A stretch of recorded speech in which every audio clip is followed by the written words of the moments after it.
Hello everyone, good evening. Welcome everyone to my scope tonight. Thank you all for being here with me. I'm gonna go ahead and take my scarf off. And tonight I am so excited. Welcome Melissa from Miracles Within Us. Thank you love for joining. Thank you everyone who is a live viewer, a replay viewer, and to my lifers, thank you so much for always being here with me. It is definitely a pleasure to have you all here. For those of you who might be new, my name is Dianise. I am the sexuality expert, and I am committed to talking on Periscope about those things that we don't talk about, all the taboos and everything related to sexuality. So tonight, I wanted to talk about a very important topic of care, right? As some of you may know, I took 3 days off to do some self-care, right? I was feeling a little sick. I actually ended up with a throat infection and thank you Miracles for sharing, and I wanted to really just take a break, do some self-care. I got a massage, which is an amazing way to care for yourself, and I definitely recommend. How did you get it? I don't know how I got the throat infection. I think, it's the holidays. It's that time of the year when the seasons change and you get a little sick sometimes. So glad to see you back. Thank you, love. I am glad to be back. I missed you all. My alarm still went off while I was on the 3-day hiatus. And every time it went off, I was like, oh, my Perrys.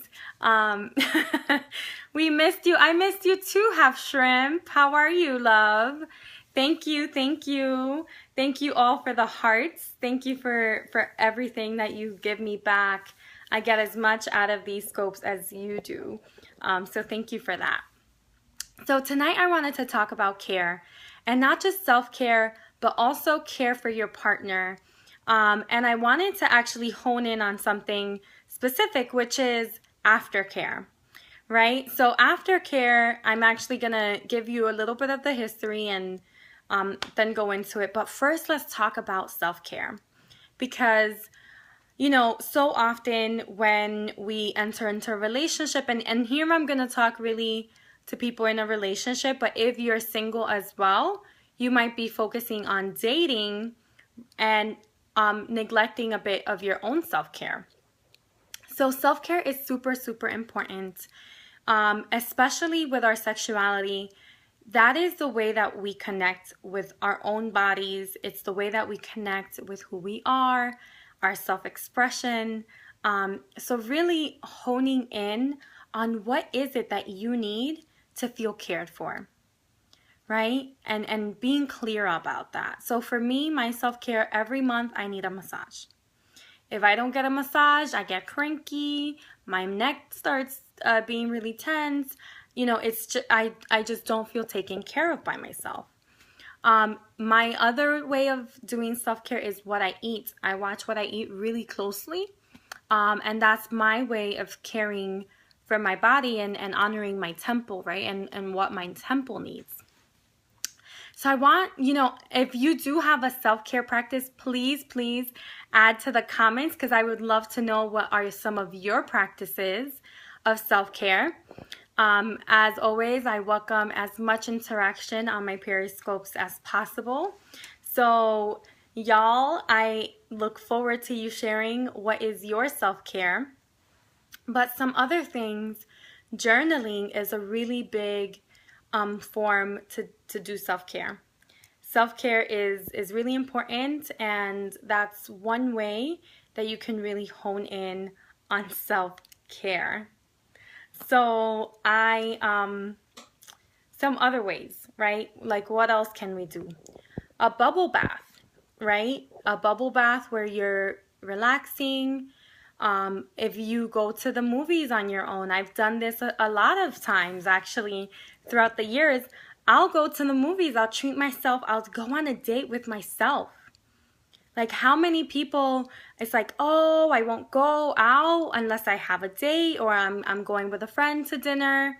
Meditation on bring in love to myself. Yes, thank you, Miracles, for sharing. I know, Taisha, thank you for joining. If you'd like to share what is some of your self-care practice, we are sharing is caring here, so we are all sharing what are some of our practices. But definitely going on a date with yourself is a really good one. You kind of realize when you do go on a date with yourself, how other people perceive people who go on dates on their own. It's kind of an anomaly, but I really enjoy it. I still ask for a table for two, and I'm like, I'm on a date with myself. And usually I get a laugh out of the waitress. Taking a bath. Thank you, Taisha. Yeah. And you could do different types of bath, right? You could do a milk bath. You could do a candlelit bath.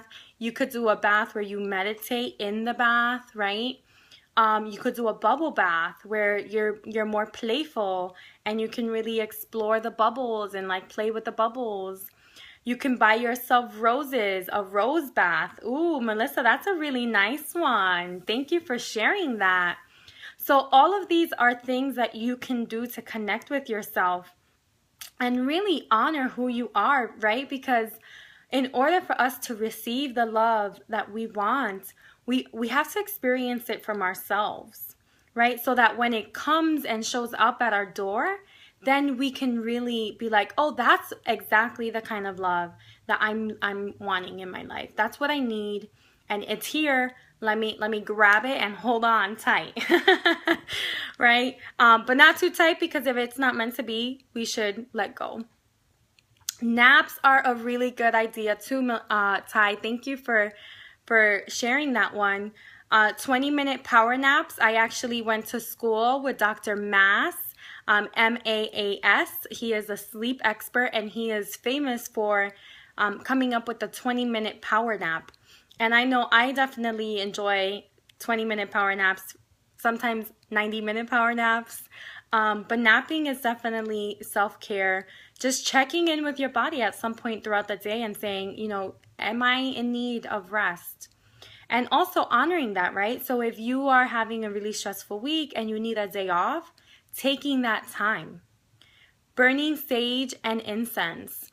Yes, thank you, Miracles. So all of these are ways of clearing, right? The sage and the incense, that clears away energies. And that's in and of itself a form of self-care, right? Because you're taking care of your energetic body. So that's really important too.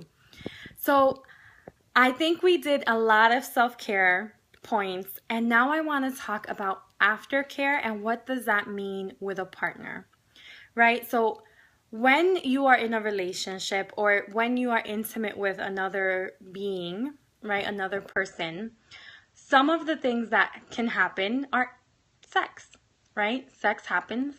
It's great when it happens, I hope. And definitely connecting to our bodies through the act is one way of caring for ourselves, our needs, right? But then how are we really connecting with our partner or, you know, the person you're being intimate with afterwards? And one of the things that I've studied throughout my years is the BDSM lifestyle, bondage, discipline, sadomasochism, masochism, master slave. All of those it's an umbrella term, right? BDSM. And there's different things that happen in this lifestyle. It's for some people, it's not for other people. But one of the things that I've learned that I really think all of us could really use and implement into our life is the term aftercare. So in the BDSM lifestyle, you know, there's a scene, which is an episode, right? So a sexual encounter. And afterwards, when that experience is over, there is an agreed upon aftercare, right? So for example, if let's say it's a spanking, scene, right? So you go into an act and you get spanked and then it's done. You have an agreed upon aftercare plan. So things that you would like to happen for you to feel loved, cared, appreciated afterwards. And this concept I really enjoy. And I actually, when I work with my clients, I promote this concept because it really allows you, after you are intimate with your partner physically, to be intimate with them in other ways. And really in ways that you want to feel connection.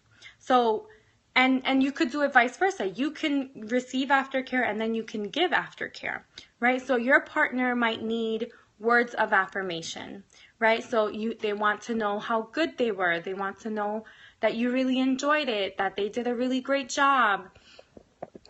And you might need, a massage, right? So if it was a really intense experience, or even if it wasn't, if you are someone who likes massages and that's how you feel connection, you might want to ask your partner. Welcome, Zoraida. Thank you, love, for joining. Thank you all for the hearts. So you might want to ask your partner that every time after sex, you will want a massage. And it could be an agreed upon time, or it could just be whatever they're willing to offer you. So it could be like, I need a 5-minute massage, or I need you to rub my feet, or I need you to play with my hair, or rub my back. Whatever it is that you need to feel loved, appreciated, and taken care of. So this is a really radical concept. It's been in the BDSM community for a long time, but to really bring that into mainstream. And I think when you look at the statistics, couples who are in the BDSM lifestyle tend to be together for longer periods of time.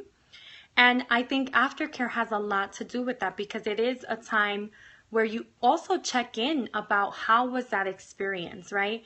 So, hey, we just experienced X. How did you feel about it? Like, what was your favorite part? What excited you? What were you thinking about when you had your orgasm? And these are things that really we don't always talk about, we take for granted, but can really bring us closer and build that trust, build that intimacy, build that sense of connection with whoever we're being intimate with. So those are just some of the tips about aftercare. I definitely recommend that you do research on this. I will continue to talk about these topics, in our videos here on Periscope, but I really want us all to focus in on what are our needs in order to feel cared for, loved, and appreciated after we are intimate with someone. And I know for a lot of us that might be a radical question, right? Because it's like, well, the sex was meeting my needs, but there's always the after, right? We want to maybe cuddle, do some spooning. Maybe it's like, I need you to feed me. I'm very tired after sex, or I'm very hungry after sex. Whatever it is, get clear about it, and then work on communicating that with your partner, and be curious about what they need as well. Because, sometimes the person might have never been asked, hey, like after sex, like what do you need? And that might really be a thought-provoking question, a conversation starter, and really something to help deepen that bond. So I hope that you all enjoyed tonight's scope. I know I did. Thank you, Zoraida. Glad you enjoyed it. And definitely, if you didn't catch the full scope, catch the replay. And as always, I wish you all a very passionate evening. Love you all. Ciao.